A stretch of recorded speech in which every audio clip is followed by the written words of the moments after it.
Ade Siti Barokah atau yang sering yang dikenal dengan Mbak Ade atau Ade yang nanti sebagai moderator dan juga beliau ini adalah sebagai Ketua Satgas Desa Inklusif Kagama. Alhamdulillah pada hari ini kita bisa bertemu, berkumpul dalam rangka kita tentunya mencoba untuk membahas dan juga mendiskusikan satu tema yang sangat baik, yakni membuka ruang peduli, membangun masyarakat inklusif.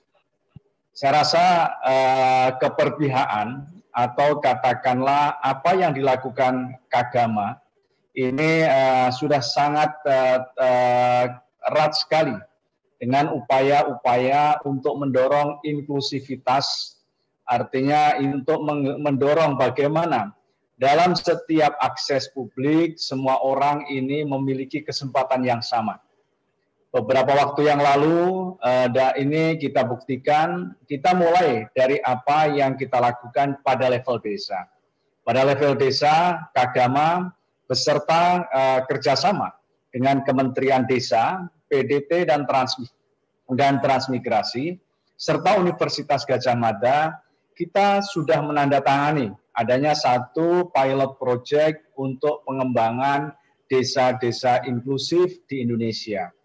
Kenapa kita desa sebagai juga bagian yang tidak kalah penting untuk kita mengkampanyekan adanya satu gagasan-gagasan inklusif, karena memang desa ini adalah merupakan entitas terkecil dari organisasi pemerintahan yang ada di Indonesia, yang saya pikir amatlah sangat efektif untuk kita bisa katakanlah melakukan penyemaian benih-benih inklusif yang ada di Indonesia.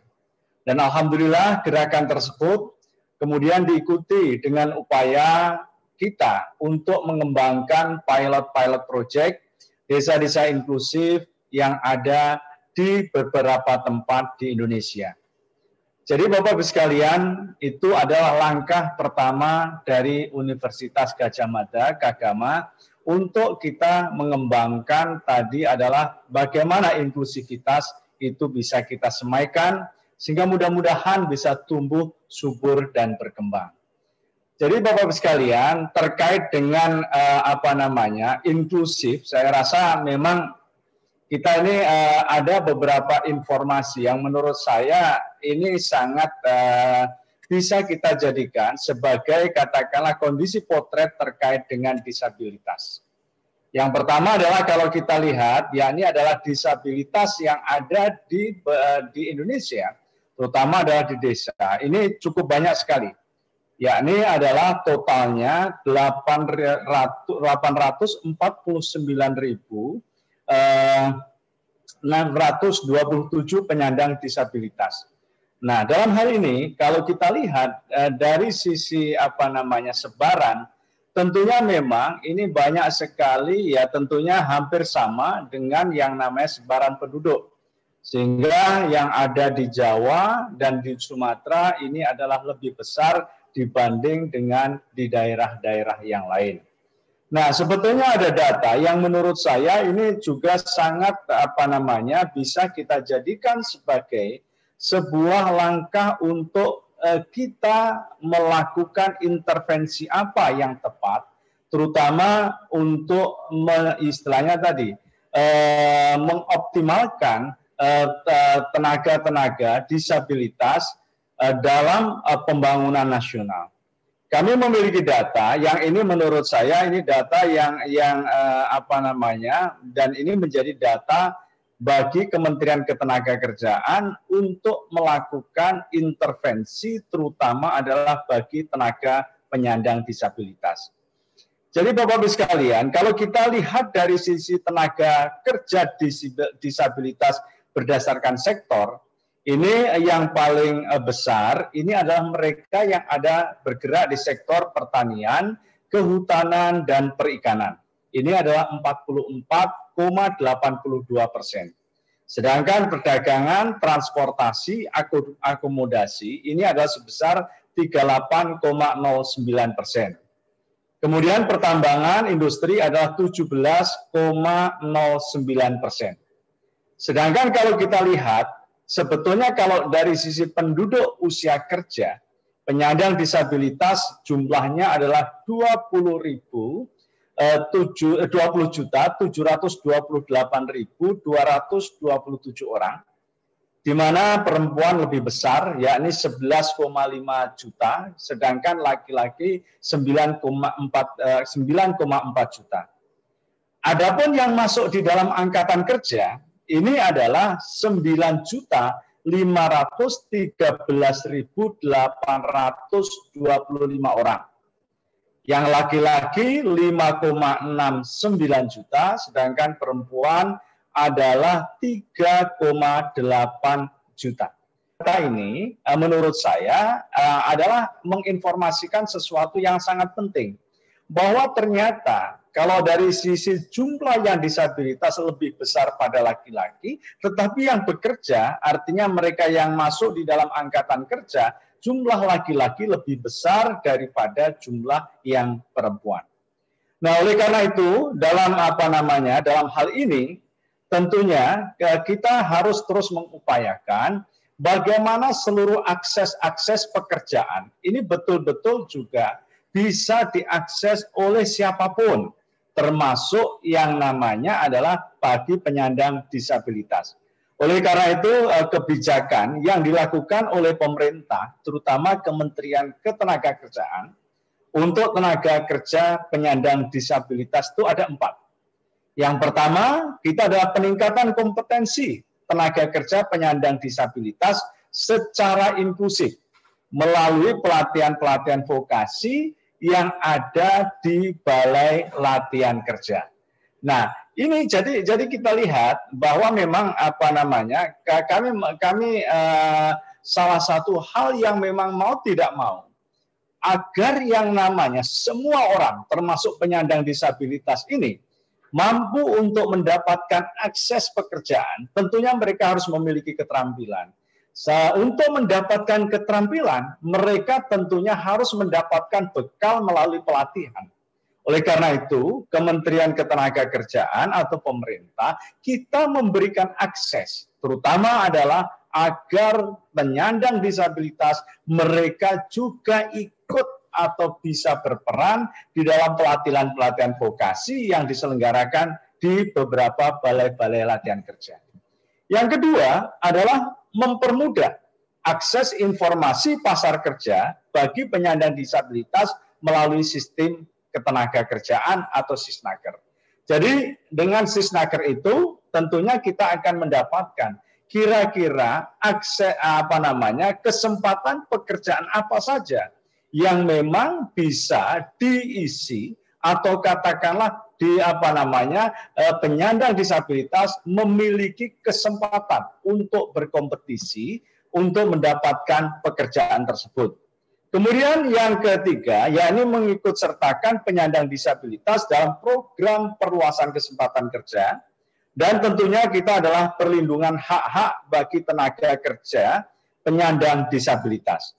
Nah, untuk itu, teman-teman semua, Bapak-Ibu sekalian, kita melihat bahwa untuk dalam hal tadi pekerjaan atau pemberi pekerjaan, ini kan ada beberapa sektor. Ada sektor pemerintah, ada sektor termasuk di dalam hal ini BUMN, BUMD, ada sektor swasta, dan juga menjadi tenaga kerja mandiri. Oleh karena itu tadi, untuk yang bidang pemerintah dan juga swasta, kita sudah memiliki yang namanya aturan atau katakanlah regulasi yang memberikan kesempatan agar yang namanya tenaga disabilitas ini bisa masuk di dalam pasar kerja. Kalau yang di sektor BUMN BUMD ini ada ketentuan 2% dari pekerja tersebut adalah penyandang disabilitas. Sedangkan untuk yang swasta ini adalah yang swasta ini adalah 1% dari pekerjanya tersebut adalah penyandang disabilitas. Namun demikian, ada beberapa tantangan-tantangan yang menurut saya ini menjadi hal yang harus kita respon, yang harus kita carikan solusi agar tentunya kebijakan yang sudah kita lakukan ini bisa betul-betul berjalan optimal. Yang pertama adalah pemenuhan, ya tadi saya katakan, pemenuhan amanat Undang-Undang Nomor 8 Tahun 2016, Pasal 53 yang menyebutkan tadi adalah bahwa pemerintah daerah, BUMN, BMD tadi 2%, ini bisa terpenuhi, dan kemudian swasta adalah 1%. Kita ingin mendorong terus itu. Dan langkah yang kita lakukan ini adalah langkah-langkah mulai dari yang sangat persuasif, artinya kita ada semacam nota kesepahaman antara pemerintah dengan pemerintah, Kemnaker dengan BUMN untuk memperjuangkan atau tadi menegakkan mandat atau amanat Undang-Undang Nomor 8 Tahun 2016 ini bisa dilaksanakan. Yang kedua adalah meningkatkan perlindungan kepada pekerja penyandang disabilitas, inklusivitas, dan non-diskriminasi di tempat kerja. Jadi istilahnya adalah sama. Kita dorong bahwa namanya tidak ada perlakuan yang diskriminatif di tempat pekerjaan. Kemudian yang ketiga adalah meningkatkan produktivitas tenaga kerja bagi penyandang disabilitas. Ini menurut saya 3 tantangan yang tentunya kita ingin agar apa yang kita harapkan bahwa yang namanya tadi saya katakan gagasan kita untuk mendorong inklusivitas ini bisa terlaksana, tentunya dalam satu sektor saja ada beberapa hal yang harus kita lakukan. Nah, saya yakin Bapak Ibu sekalian, teman-teman semua, apa yang kita akan diskusikan hari ini akan menjadi sesuatu yang sangat penting. Kita mungkin katakanlah dalam perspektif pemerintah mengatakan kita sudah melakukan sesuatu, tapi dalam perspektif masyarakat bisa sangat mungkin bahwa banyak hal yang masih belum dilakukan. Oleh karena itu, terima kasih tentunya pada teman-teman para aktivis webinar untuk kita bisa diskusi hari ini. Kita ingin mencoba untuk membangun masyarakat inklusif, tentunya adalah dengan membuka ruang peduli. Jadi intinya adalah kita buka dulu masyarakat inklusif melalui kepedulian kita.